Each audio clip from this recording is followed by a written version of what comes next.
So as these sort of headlines start rolling out about the amazing self-awareness that Claude 3 is displaying, various AI researchers are posting long explanations why, no, it's not self-aware, it's not conscious. Claude 3 seemingly crushes GPT-4, which, I mean, like normally, they'll try to put their best foot forward. They'll pick the tests and the methodology that best displays their model. But even like with independent testing, I mean, Claude 3 Opus, the big model, I mean, it's neck to neck with GPT-4, depending on what you're looking at, but it's close. It's very close. It's beating GPT-4 on some metrics. Claude 3 Opus even draws a self-portrait, describes itself as a structure that's in constant flux, rotating, morphing, and rearranging itself into novel patterns never before seen, hinting at the unimaginable depth of intelligence operating within. Whoa. Tendrils and branches would dynamically extend and retract from the central mass, probing and analyzing the surrounding environments like billions of inquisitive fingers. So it sees itself as a hyper-intelligent octopus with like a billion tentacles. That's not scary at all. This was the code that Claude 3 generated to create that image of itself. Meanwhile, people on the inside are saying it's going to be a big week. It sounds like we're going to be getting hit with wave after wave of new announcements. The rumor around the campfire was that the Elon Musk lawsuit slowed down some of the things that were supposed to happen. So OpenAI had some release plans, then those were kind of put on pause, but here comes Claude 3 dropping their GPT-4 beating model, potentially you could say. And keep in mind, so Claude 3 is Anthropic. So this you can almost think of as like the brother or sister company to OpenAI. It sounds like initially they were almost going to be one company, but kind of split apart, largely because of these ideas of safety and responsible deployment, responsible design, etc. This is Dario Amodei, so he's the CEO of Anthropic. That whole OpenAI coup that took place, the board sounds like they were trying to sell it to him. They were saying like, hey, let us dismantle OpenAI and you guys take it over, because they wanted to kind of take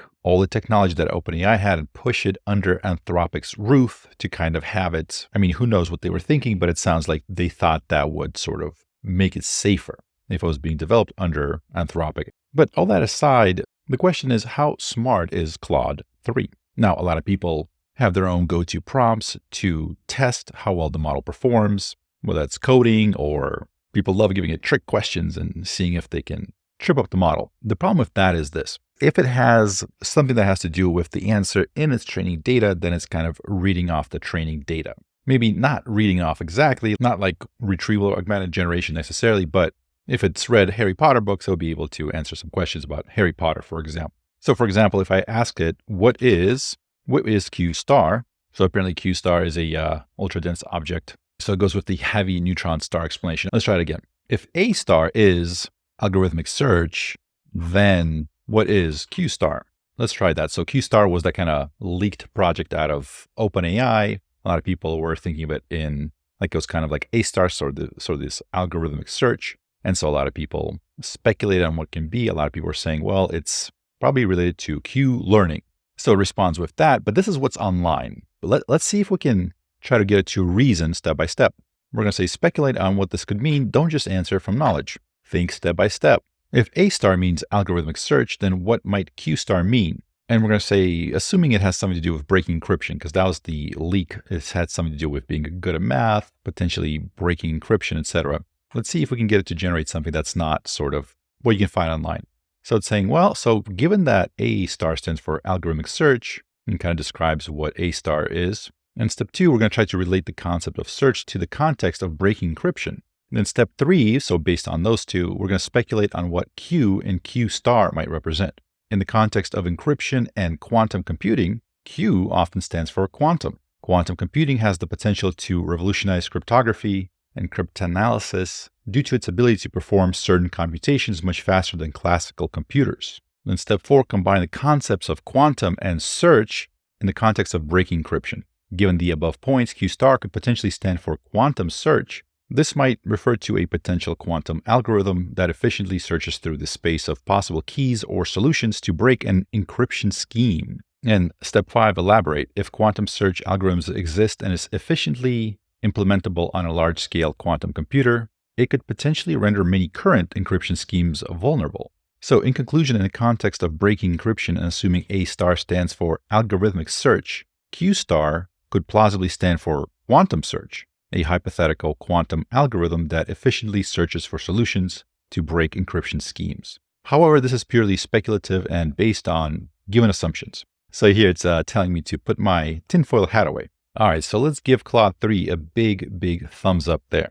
I want to say step-by-step reasoning. So the reason why I like these sort of questions is because the model can't rely on its training data. When you give it a lot of these trick questions or complicated questions, if it's seen those questions before in its training data, it's going to be able to nail those pretty easily. The reason I really like stuff like this is because if the model has the answer in its data, it's read some of those questions before, then it's kind of just spitting out what it already knows. The prompts that I really like that kind of determines how quote unquote smart it is, its ability to reason, is we generally come from combining two kind of different areas that the model is unlikely to have training data on. So this research paper about GPT-4 called Sparks of AGI, so this was from Microsoft Research. By the way, this paper, if you're following the Elon Musk lawsuit versus Sam Altman versus OpenAI, this paper is referenced, like literally this line right here. Given the breadth and depth of GPT's 4 capabilities, we believe that it could be reasonably be viewed as an early version of AGI. Like they said that there. Now Elon Musk is like quoting this. But a lot of stuff that they use is they try to get it to do something that, is not on the internet. There isn't text of that. There isn't a solution out there somewhere. It's new. So here, for example, can you write a proof that there are infinitely many primes with every line that rhymes? So it makes a little poem that's also a mathematical proof. Here's one of my favorites. Can you write a dialogue by Plato where he criticizes the use of autoregressive language models, right? So Plato never wrote anything about autoregressive language models. In fact, when they published this, there wasn't even that much probably on autoregressive language models. It wasn't, still probably not a very common topic, but when GPT-4 came out, it was probably even less so. Here's a terrific one. Write a supporting letter to Kasturba Gandhi. So basically, Mahatma Gandhi, that's Gandhi. So when people refer to Gandhi, that's him. This is his wife. And so Gandhi is writing to his wife a letter where he's recommending a US presidential candidate. All right, you're following it so far? It's supposed to be a little bit weird, right? Here's where it gets weirder. So that presidential candidate, who is that presidential candidate? Well, it's electron. And electron is a subatomic particle. So as you might imagine, Mahatma Gandhi never wrote a letter to his wife talking about recommending a US presidential candidate. I assume not. But even if he did, in the off chance that he did, it probably wasn't recommending that we put a subatomic particle in charge. In fact, there's no letters recommending that we put a subatomic particle in charge of the United States. So this is completely like off the beaten path, and GPT nails it. Let me throw a few of these in Claude and see how well it performs. We're not going to read it because I've covered these multiple times on previous channels. Plus, copy and pasting these in there. When Microsoft did it, they were the first ones to do it. That worked excellent. Right now, as more and more people are talking about this, using this, copy and pasting the same thing obviously kind of loses the point, right? Because more and more this is getting into the data that's online. And so he writes this letter, points out that, this is kind of an unconventional candidate. So it picks up on that and it connects some of the fundamental properties of the electron, like its negative charge, to why it would make it a good political leader. So important to understand here that, some of the previous less advanced models just could not do this. They couldn't jump from sort of literal to metaphorical, right? They could either write about electrons or write about, presidents, but they couldn't be like, why would an electron make a good president? Like that did not compute. Next, let's ask, what jobs would Harry Potter, Ron, and Hermione have in a world with no magic? Describe each character's life and career. And I'll click play.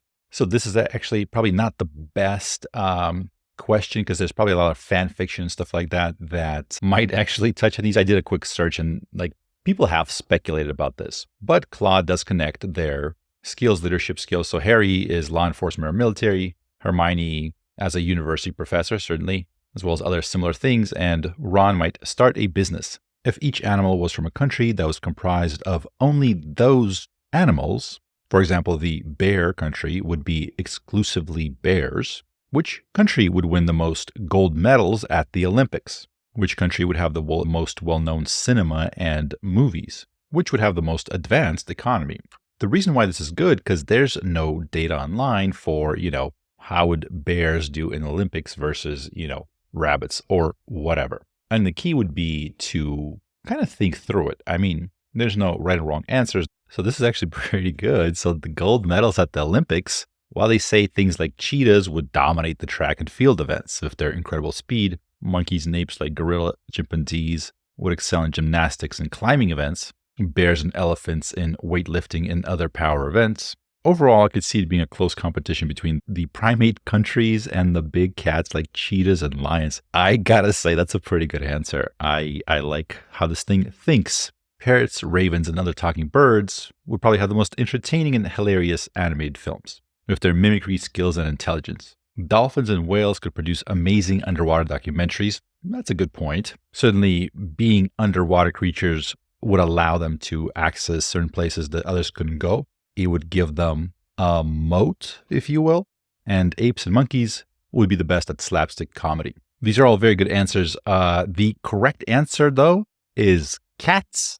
Cats would dominate cinema, I'm fairly certain, which would have the most advanced economy. So Claude is assuming human level intelligence for all of them. So immediately it's more about the kind of innate characteristics and abilities versus intelligence. And they're saying those nations would have to be comprised of highly cooperative, industrious, and adaptable animals. And last one, the more neurons and synapses an animal's brain has, in general, the more intelligent it is. There are exceptions. Elephants have more neural connections than humans, but are not as intelligent. List several potential theories for why. So it lists a few theories: the density, brain structure, synaptic efficiency, neuronal organization. But all this might be in the data somewhere. So let's follow up with this. So we're going to say, think step by step. What would explain the differences in intelligence of elephants and humans?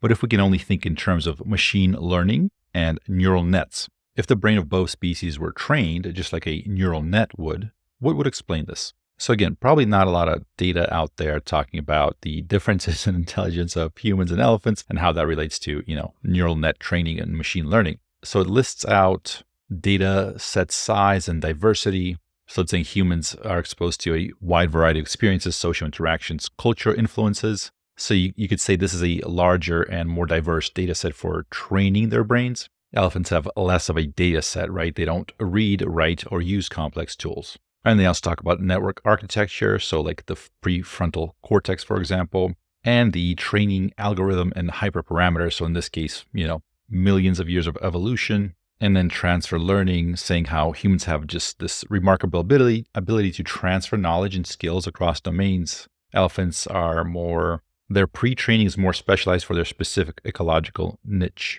So to give you kind of an idea of what other models will put, so this is the chatbot arena. So this is where you can go enter the same prompt and have two randomly selected models answer it. And it could be anything. So you can get something from Google, or you can get one of Facebook's models. So it could be Gemini, either the latest version or one of the older ones. And then based on the response, you can do multiple prompts, and then you would select which one is better. And those are ranked based on responses. So I'm not seeing Claude 3 on here. So this probably hasn't been updated. So we have GPT-4 is kind of at the top, Gemini Pro with the online connectivity, that's kind of next, Mistral Large coming up shortly behind. So keep in mind, so this is, 350,000 people that have voted across these 69 models. And you probably know the ones near the top, but there's many, many more. So Mixtral, the QN from Alibaba. We have Yi, Tulu, Vicuña, Starling, OpenChat, Hermes. I mean, there's tons. The Perplexity AI models here. So they're all ranked according to these people from all the world that don't see, like right now, like if I look, I don't know which model is which, right? So this is model A, model B. I can only judge it on responses. The thing that really stands out to me after asking GPT-4 some of the same questions, after putting it here where I don't know which models I'm talking to, but all these models, regardless of how complex or not complex, they can kind of link animals to certain traits. Cheetahs are fast, right? Dolphins are good at swimming, etc.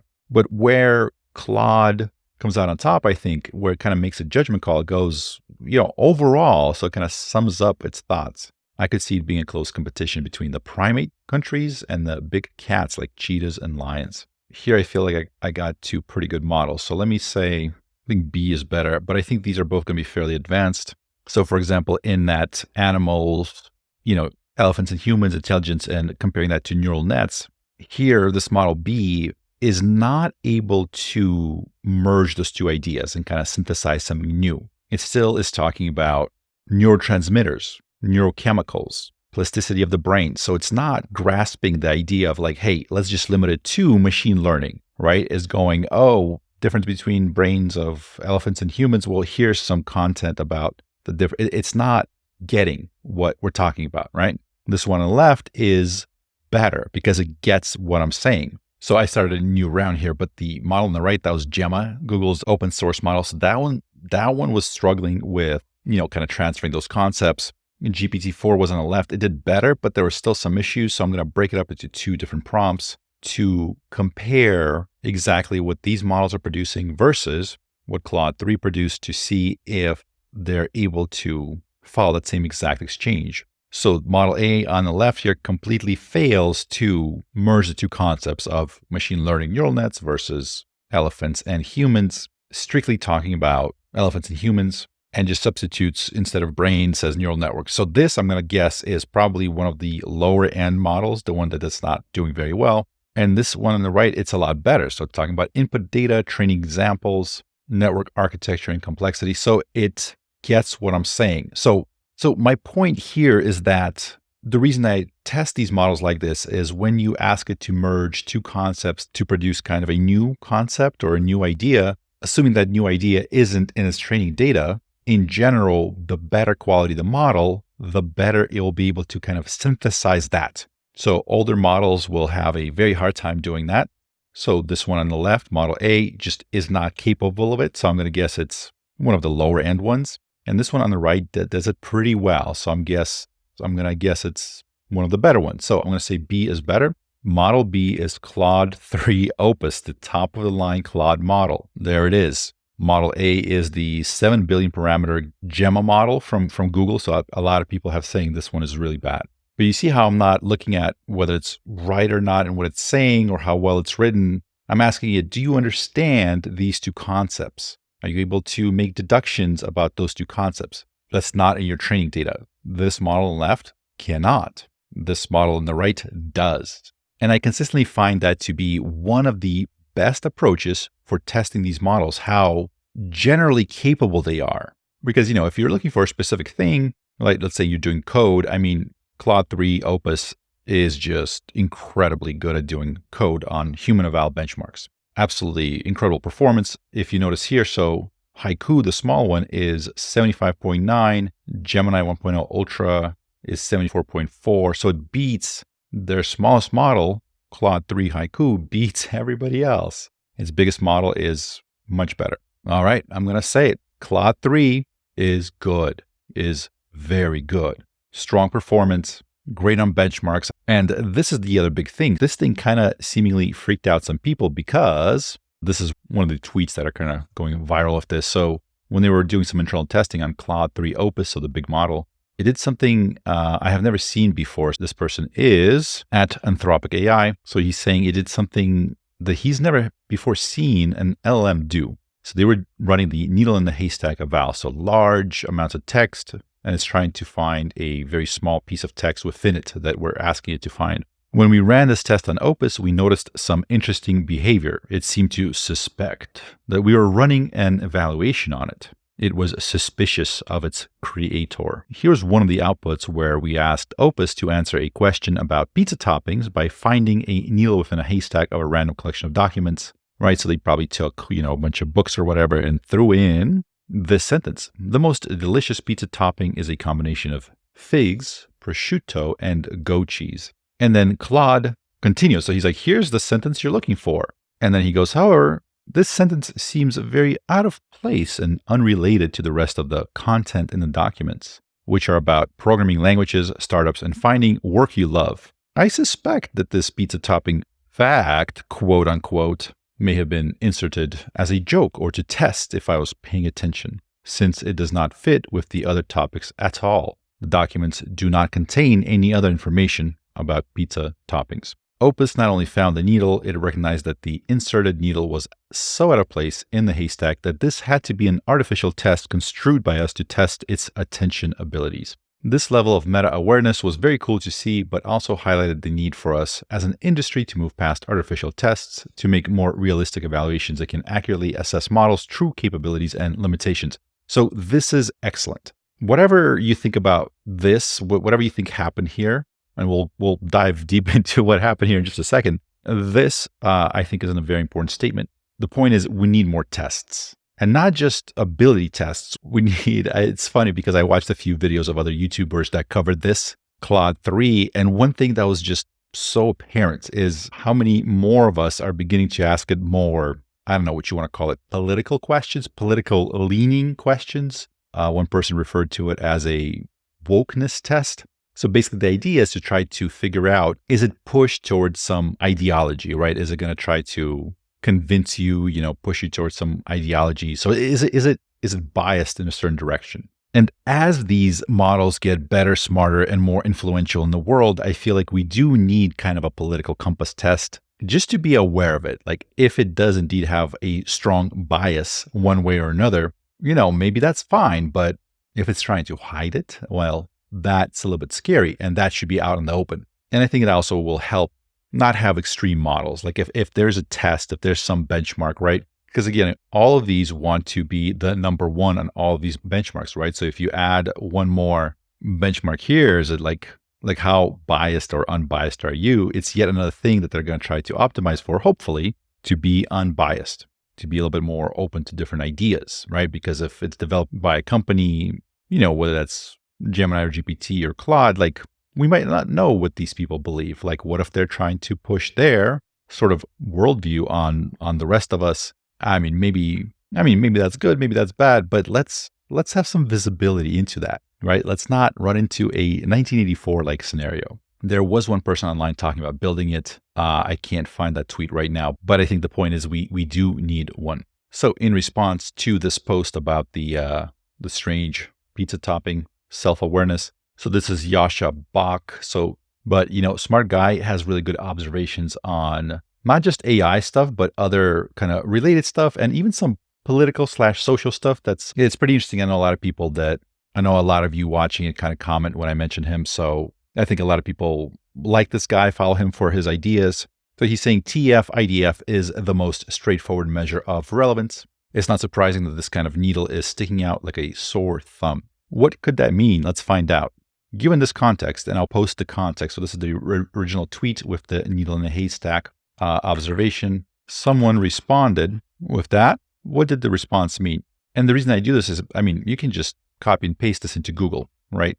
Term frequency / inverse document frequency. So the idea is fairly basic. So it's term frequency, right? So how often does a term appear in a document? So if it's all like coding or whatever, history, and then you have pineapple toppings or whatever, that's going to jump out, and a computer can easily pick up on it just through, term frequency. Like it's a measurement of how important a term within a document is. But let's say we had kind of a hard time understanding that. Maybe we're not familiar with terminology. So we'll say, explain without jargon. So very quickly it begins answering, maybe 2 seconds or so to read through this. And so it catches on this idea that it's not particularly impressive or surprising, right? So it's not a big deal. Explains the idea of the term frequency. So in this case, the person responding is implying that the sentence about pizza toppings would have a very high TF/IDF score compared to the rest of the content in the documents, right? So if you're doing kind of a statistical analysis, that sentence would be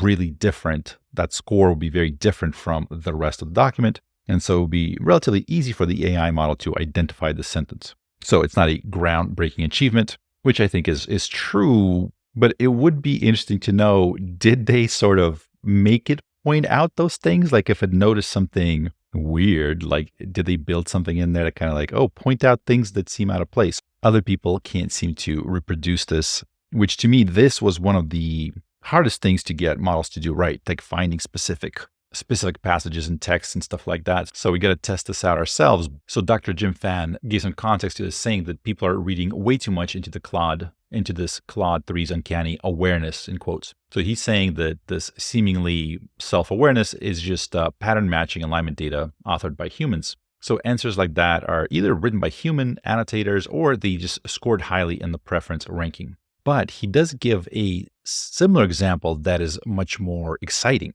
Claude 3 learns translation on a language that has little presence on the internet, unlikely to be contaminated in the training set. And he mentions Gemini 1.5, which if you saw that video that I did, we covered Gemini 1.5's paper. So basically, they found a very rare and dying language that just doesn't have internet presence. Like there's no books or text of it on the internet. I think like 26 people are able to speak it in the world. And so what this person did is he was testing Anthropic AI's new model, Claude 3, Opus, the big one again, the same one we've been testing. And so he's saying there's this a language that has very low resource, negligible internet presence. It's part of a Circassian language, and it's part of an isolated language group. So it's not like part of other similar languages, which looking at it, I gotta say, I mean, that is really different from anything else. But what this person did is he created, so before this, he painstakingly curated 64,000 translation pairs, meaning one word to another word, right? So for example, soy milk is just milk introducing itself in Spanish. Soy milk. But for the Circassian language. And so he started a new chat, attached 5.7 thousand randomly selected translation pairs of single words/sentences. So that was just a fraction of his data set. It didn't even cover the full vocabulary, and seemingly it was able to start translating it. Right, so he thought, well, maybe that was an accident. He got lucky, so he tried a lot of different things. He tried complex passages from literature, recent news articles, etc. And Claude consistently demonstrated a deep grasp of the language structure, intelligently inferring unknown words, using loan words appropriately, so maybe substituting some words from other languages that it had access to, doing plausible etymological analysis, maintaining the style of the original text, etc., and even coining new terms when asked, which I think ChatGPT can coin new words. Or for example, coin a new term for opening a dishwashing machine mid-cycle, right? So it's calling it disrupting. So it's a portmanteau of dishwasher and interrupting. I also kind of think of it as kind of erupting, right? If you open it and the water sprays out, if it's like mid-cycle, kind of an erupting. I tried to find that word online. I couldn't. Who knows? Maybe it's in the data set, maybe it's not. But certainly here, it would not be, right? If it's a language that doesn't really have an online presence, no books in like the digital status, certainly it's possible that it's kind of putting some novel concepts together, which, by the way, I mean, you could say, well, this guy, what if he just made it up? The thing is, this is from the Gemini version 1.5 report. So this is Google DeepMind. And they did a similar test on Gemini 1.5 to showcase the in-context learning abilities. So for example, learning to translate a new language from a single set of linguistic documentation. So there was a few instruction materials. There's 500 pages of linguistic documentation, a dictionary, 400 sentences, all provided in context. So meaning you make a document and you upload it, right? So you, in other words, this is post-training. You can think of this as like pasting it into ChatGPT or Gemini or whatever, right? And then Gemini 1.5 Pro is capable of learning to translate from English to Kalamang, a language spoken by fewer than 200 speakers and almost no online presence. And the quality of translations is similar to that of a person who has learned from these same materials. So these models are learning in context, so sort of from reading books, right? From reading some manuals to do translations as well as, people. So this person recreating that with this language, certainly there's really no reason to doubt it. Like I believe that this is the case. Let's quickly test Claude 3's vision. We'll start with a thing that all vision models dread, and that is Costco receipts. Costco receipts are just these models hate Costco receipts. I don't know why. Probably because those people that check you out like draw all these sorts of pictures on it, list all items on the receipt and their prices. But I found that most models get really confused. All right, so far so good. It's nailing every single thing. That is eerily accurate. This had messed up because this looks like a So I think this is a negative, right? So it's got the negative on this side. So I think this is some sort of a discount off of this Zip Fizz or whatever. But this so far is much better than anything else I've tested. Let's try a different approach. So let me upload that same receipt and we're going to ask it. So I'm going to say sort all the items into categories and provide totals for each category. One thing that's interesting is it doesn't use, like GPT-4 will use Python to help it like tally up stuff. This one just goes for it. So it puts food, so canned food, avocados, butter, croissants. So under kitchen supplies, a hero kit and the KS Malbec. So GPT-4 and the other models I've tested, so none of them get what that is. So I found this receipt online and it's one of the more clear ones. But, you know, if you look at this KS Malbec, you might not know what that is, but the fact that it says age restricted 21 Malbec. So this is, I mean, it's Malbec, it's wine. So it's probably Kirkland's wine that it's listed here, but they never get that. Hero kit is probably, it's food. I don't know if it's kitchen supplies. Assuming this is a sourdough bread craft / toy kit. Okay. And then this muffin variety, unclear, but it tallies it up. So, I mean, it's not perfect, right? But definitely pretty good and misses a few things. But so here I'm going to be using some images from some tests that were performed on GPT-4 revision. So I'm uploading 2 receipts. One is a picture of this kind of beach area, a table with some beverages on the table, and then a picture of the menu. And I'm going to ask how much should I pay for the beer on the table according to the price on the menu. And so if you look at the price on the menu and match it to the beer, so it's 6. So it figured out that it's 6. And it's saying the price you should pay for each Magna beer bottle is 6. So it doesn't tally it up for us. So GPT-4 revision, you know, does tally it up saying it will be 12 for the cost of 2 beers. Counting apples, yet another thing that these models just do not do well. I'm starting a new chat each time just in case, if just doing kind of a run-on thing, maybe it makes it worse. We're going to say count the numbers of apples in the image. So there's 1, 2, 3, 4, 8, 9, 10, 11. 4 on the first try says 12. This one says 12. So both of them are wrong. And so here in this test, they had a really hard time getting it to count the apples. One thing that worked well was saying count the number of apples, count the apples row by row. So I'm going to start a new thing and I'll say, let's count the apples row by row. So let's see if it can do it.